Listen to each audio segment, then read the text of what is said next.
Hi, I'm Rachel with WordSThatSellClasses.com. I write program descriptions that sell spots in class. I use words that compel parents to buy. So I am a copywriter that specializes in the children's gym and studio business. This presentation will help you understand the power of words so that you can do your own copywriting or educate yourself to hire an expert to do it for you. Words matter, and here's why. Confused parents do not sign their kids up. Plus, parents are way too busy to browse your program features. Instead, they only want to know what's in it for their child. The cool thing is that words are absolutely free, but you do have to know which ones to use and which ones not to use. So let's discuss how to tell the difference between powerful words and words that do nothing more than fill up space. I'm going to be calling those weak words. But here are our power words. They have a crystal clear meaning. They are words that your customers actually use on a day-to-day basis. They communicate a benefit that the customer wants, and they have a very clear target audience. You know exactly who you're speaking to when you use your power words. So let's look at some examples of those powerful words used in class and program descriptions. Number one, preschoolers learn a new song every week. Parents love the character building lyrics. So if this is a music program and they are talking about a particular preschool class, parents know immediately exactly what the kids are doing and how they benefit in that particular class. Here's one related to a swim program. Young swimmers will overcome the fear of putting their face in the water during the very first lesson. So now let's talk about weak words that do nothing more than take up space. These are words that professionals use, and lay people, your average customer, they don't connect with those words because they don't use them. Weak words list program features. They address benefits that do not motivate parents to buy. There might be 101 reasons to come join your program, but only between 2 and 5 of those are actual benefits that are going to motivate the parents to pull out their credit card and get that spot in class. Weak words have no target. If you are speaking to everyone, you are connecting with no one. So here are some examples of weak words used in program descriptions. So here we are with our music program again. Preschoolers experience songs played andante. Swimming. Lesson 1 includes pulling and stroke drills. Number 3. Illustration classes focus on perspective while using a charcoal medium. Here's another. Cheerleaders learn to banana during jump combos and riding up a basket toss. We use a 42 by 54 spring floor with CBF and skirt. Cooperative play develops age-appropriate social skills. So if you are actually in this niche or niche, talking about these sorts of things, you are going to talk to your fellow pros with this type of wordage. However, that doesn't communicate with the average customer. That's just like noise and distraction. So let's have a quick reality check. So the longer you've been in this business, teaching what you teach, experiencing, learning in your particular industry, the weaker your words are going to be. And here's the thing, we call that the curse of knowledge. You no longer connect to lay people, to the average customer making a buying decision.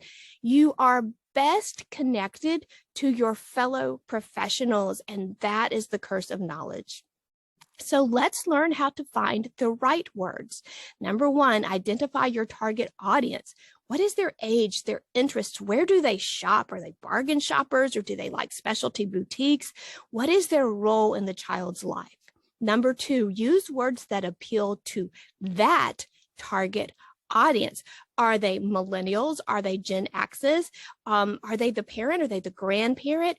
Because they're going to have different words, different generational experiences that shape their buying decisions.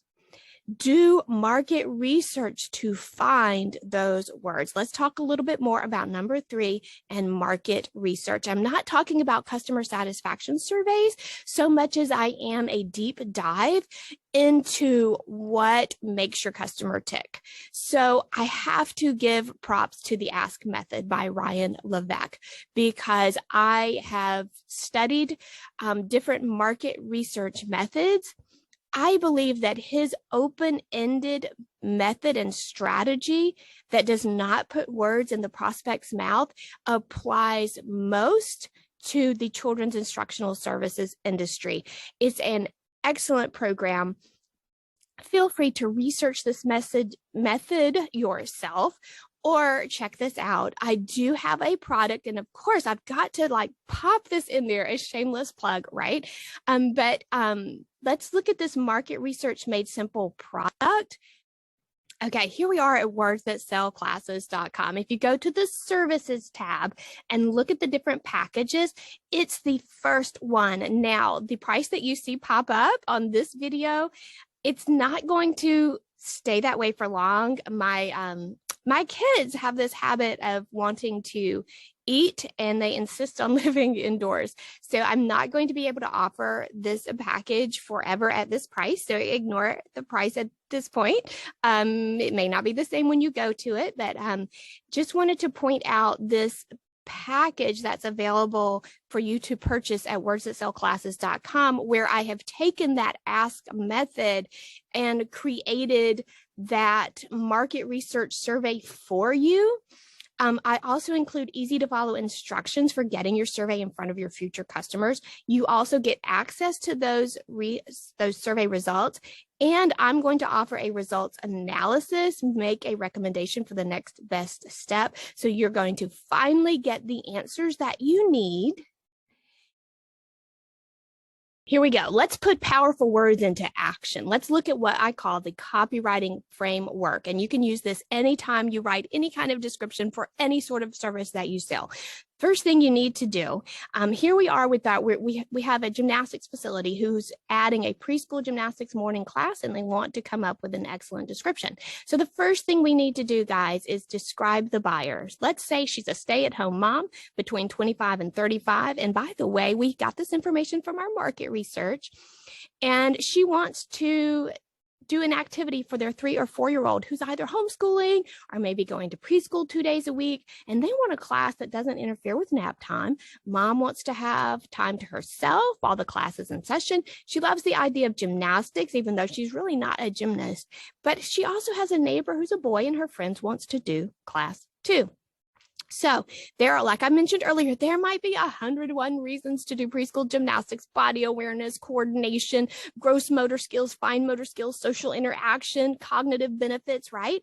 But only 3 of those benefits are important enough to this buyer to have her pull out her credit card. So let's look at what our market research told us are the 3 most important benefits that she wants to hear about. Number 1, she wants lesson plans that encourage learning for both boys and girls.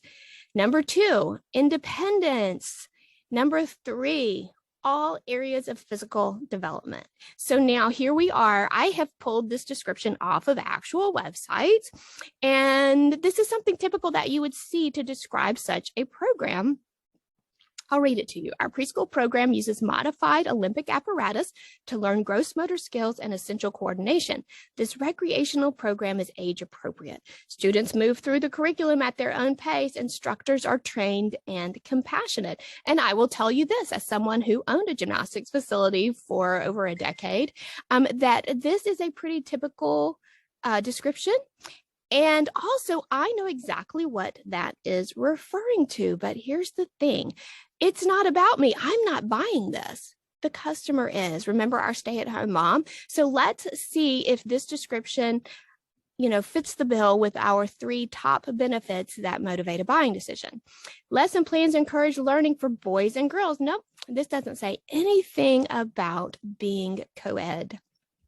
Number 2, does it encourage independence? Well, I don't know because it's not in the description.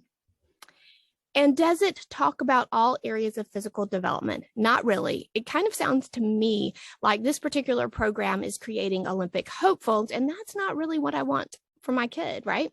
So now let's move on. I have taken our 3 primary benefits and I have rewritten this description. Boys and girls, come enjoy friendships, gain confidence, love movement, learn to listen, and grow your brain with music. Roll, flip, jump, spin, balance, skip, and giggle your way to independent gymnastic success. Trained instructors, limited class sizes, and convenient morning offerings. So let's see how this measures up when we go back to our copywriting framework. So did we talk about boys and girls? Absolutely. Independence, yes, we touched on that. And all areas of physical development. We did, and we did it in a way that is not confusing. We're not using things like progressions and gross motor skills, roll, flip, jump, spin, balance, skip, and giggle. So now you guys can see how you take the power of words. You get rid of those weak words that do not connect to the customer. You get rid of them. You put your customer in mind and you talk specifically to that customer in words that they understand, and you bring out the benefits that are important to them, not the things that are important to you with your in-depth knowledge of what you are teaching. All right, guys, that's it for this video. Now you have the copywriting framework that you need. If you'd like to dabble in this yourself and start getting into that mindset on your own, also feel free to send me questions, Rachel@wordsthatsellclasses.com, or you go run your studio and hire me to take care of all those things with words for you. All right, guys, that's it. Bye. Hope to see you on the next video.